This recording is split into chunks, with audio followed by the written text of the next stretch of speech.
ಮಂಗಳೂರಿನಲ್ಲಿ ಹಿಂದೂ ಕಾರ್ಯಕರ್ತ ಸುಹಾಸ್ ಶೆಟ್ಟಿ ಹತ್ಯೆಗೆ ಸಂಬಂಧಪಟ್ಟಂತೆ ಈಗ ಒಂದು ಡೀಟೇಲ್ ಸಿಗ್ತಾ ಇದೆ. ಸುಹಾಸ್ ಶೆಟ್ಟಿ ಕೊನೆಯ ದೃಶ್ಯಾವಳಿಗಳು ಪಬ್ಲಿಕ್ ಟಿವಿಗೆ ಲಭ್ಯ ಆಗಿದೆ. ಬರಬರತೆ ಎಷ್ಟಿತ್ತು ಅನ್ನೋದಕ್ಕೆ ಒಂದು ವಿಜುವಲ್ ತೋರಿಸ್ತೀನಿ ನಿಮಗೆ. ತೋರಿಸೋದಕ್ಕಾಗೋದಿಲ್ಲ, ಬ್ಲರ್ ಮಾಡಿ ಕೊನೆಯ ಮೂಮೆಂಟ್ ತನಕ ಆತನ ಉಸಿರಿರೋ ತನಕ ಆತನ ಚೀರಾಟ ಆರ್ತನಾದ ಹೇಗಿತ್ತು ಅನ್ನೋದನ್ನ ತೋರಿಸೋ ಪ್ರಯತ್ನ. ಭಯಾನಕ ದೃಶ್ಯ ಕಂಡು ಸಹಾಯಕ್ಕೆ ಜನ ಅಲ್ಲಿ ಯಾರೂ ಹತ್ರಕ್ಕೆ ಬಂದಿಲ್ಲ. ಕೆಲ ಹೊತ್ತಿನ ಬಳಿಕ ಸ್ನೇಹಿತರೆ ಬಂದು ಆಸ್ಪತ್ರೆಗೆ ಸೇರಿಸೋ ಕೆಲಸವನ್ನು ಮಾಡಿದ್ರು. ಅಷ್ಟರಲ್ಲಾಗಲೇ ಆತನ ಪ್ರಾಣ ಪಕ್ಷಿ ಹಾರು ಹೋಗಿತ್ತು. ಅಲ್ಲಿನ ಜನ ಹೇಗೆ ಶೂನ್ಯ ಸಂವೇದನಾಶೀಲತೆಯನ್ನ ಹೊಂದಿದ್ರು ಅನ್ನೋದಕ್ಕೆ ಈ ದೃಶ್ಯ ಸಾಕ್ಷಿ ಆಗುತ್ತೆ. ತೋರಿಸೋದಕ್ಕಾಗಲ್ಲ ಅಲ್ಲಿ, ಅಷ್ಟರ ಮಟ್ಟಿಗೆ ರಕ್ತ ಸಿಕ್ತ ದೇಹ.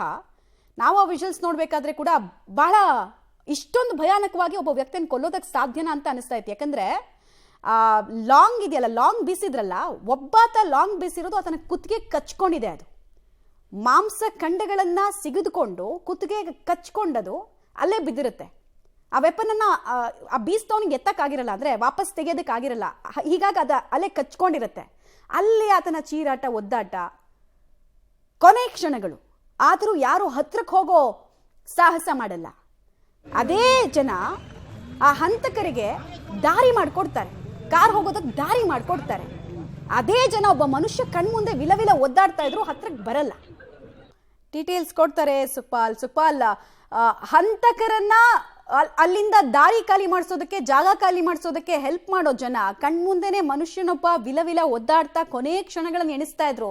ಹತ್ರಕ್ಕೂ ಬರಲ್ಲ, ಕನಿಷ್ಠ ಆಂಬ್ಯುಲೆನ್ಸ್ಗೂ ಕಾಲ್ ಮಾಡಲ್ಲ. ಅಂದ್ರೆ ಇನ್ನೆಷ್ಟು ಶೂನ್ಯ ಸಂವೇದನಾಶೀಲತೆಯನ್ನ ಹೊಂದಿದ್ರು ಅವರೆಲ್ಲ ಅಂತ ಅನಿಸ್ಬಿಡುತ್ತೆ. ಹೌದು ಮಮತಾ, ಇಷ್ಟೆಲ್ಲ ಘಟನೆ ಆಗ್ತಾ ಇದ್ರು ಚಿತ್ರೀಕರಣ ಮಾಡ್ತಾ ಇದ್ದಾರೆ ಮೊಬೈಲಲ್ಲಿ. ಅದರ ಆತ ಏನು ಸುಹಾಸ್ ರಕ್ತದ ಮಡುವಿನಲ್ಲಿ ಬಿದ್ದಿದ್ದ ಅಲ್ಲೇ ಎದುರಲ್ಲಿ ನಿಂತು ಮೊಬೈಲ್ನಲ್ಲಿ ಚಿತ್ರೀಕರಣ ಮಾಡ್ತಾರೆ.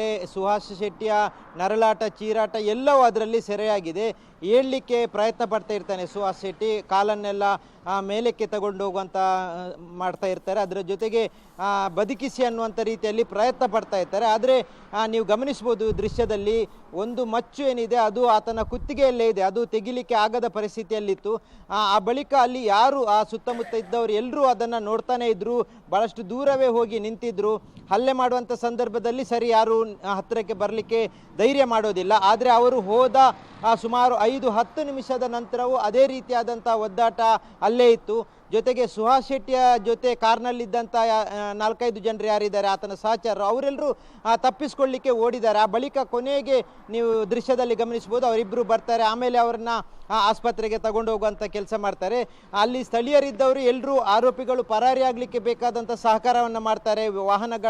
ವಾಹನ ಬರುವುದನ್ನು ತಡೀತಾರೆ, ಇವರ ವಾಹನ ಹೋಗಲಿಕ್ಕೆ ಬೇಕಾದಂಥ ವ್ಯವಸ್ಥೆಗಳನ್ನು ಮಾಡ್ತಾರೆ. ಜೊತೆಗೆ ಅವ್ರ ಜೊತೆ ಮಾತುಕತೆ ಮಾಡ್ತಾರೆ. ಜೊತೆಗೆ ಸುತ್ತಮುತ್ತ ಇದ್ದವರು ಎಲ್ಲರೂ ಆ ಹತ್ಯೆ ಆಗುವಂಥ ಸಂದರ್ಭದಲ್ಲೇ ನಿಂತುಕೊಂಡೇ ನೋಡ್ತಾ ಇರ್ತಾರೆ. ಯಾರೂ ಪ್ರತಿರೋಧವನ್ನು ತೋರಿಸೋದಿಲ್ಲ. ಎಲ್ಲರೂ ಸಹಾಯ ಮಾಡುವ ರೀತಿಯಲ್ಲೇ ಹತ್ಯೆಗೆ ಸಹಾಯ ಮಾಡೋ ರೀತಿಯಲ್ಲೇ ನಿಂತು ನೋಡ್ತಾ ಇರ್ತಾರೆ. ಆದರೆ ಆ ರಕ್ತದ ಮಡುವಿನಲ್ಲಿ ಬಿದ್ದು ಸುಹಾಸ್ ಶೆಟ್ಟಿ ನರಳಾಡ್ತಾ ಇದ್ರು, ಯಾರೂ ಅದರ ಹತ್ತಿರ ಹೋಗಿಲ್ಲ. ಓರ್ವ ವ್ಯಕ್ತಿ ಹತ್ತಿರದಲ್ಲೇ ನಿಂತು ಚಿತ್ರೀಕರಣ ಮಾಡ್ತಾರೆ ಮೊಬೈಲಲ್ಲಿ, ಬಾಕಿಯವರೆಲ್ಲರೂ ಸುತ್ತಮುತ್ತ ನೋಡ್ತಾರೆ, ದೂರದಿಂದ ಹೋಗಿ ಚಿತ್ರೀಕರಣ ಮಾಡ್ತಾರೆ. ಇದೆಲ್ಲವೂ ಆಗ್ತದೆ. ಆದರೆ ಒಬ್ಬ ಹತ್ಯೆ ಆಗಿ ಈ ರೀತಿ ಬರ್ಬರವಾಗಿ ಕೊಚ್ಚಲ್ಪಟ್ಟ ನಂತರನೂ ಆತನನ್ನು ರಕ್ಷಣೆ ಮಾಡುವ, ಕನಿಷ್ಠ ವಾಹನದಲ್ಲಿ ಸಾಗಾಟ ಮಾಡುವಂಥ ಕೆಲಸವನ್ನು ಯಾರೂ ಮಾಡಿಲ್ಲ. ಈ ರೀತಿಯಾದಂಥ ಈಗ ದೃಶ್ಯ ವೈರಲ್ ಆಗ್ತಿರುವಂಥ ಹಿನ್ನೆಲೆಯಲ್ಲಿ ಬಹಳಷ್ಟು ಜನರು ಆಕ್ರೋಶವನ್ನು ವ್ಯಕ್ತಪಡಿಸ್ತಾ ಇದ್ದಾರೆ ಮಮತಾ.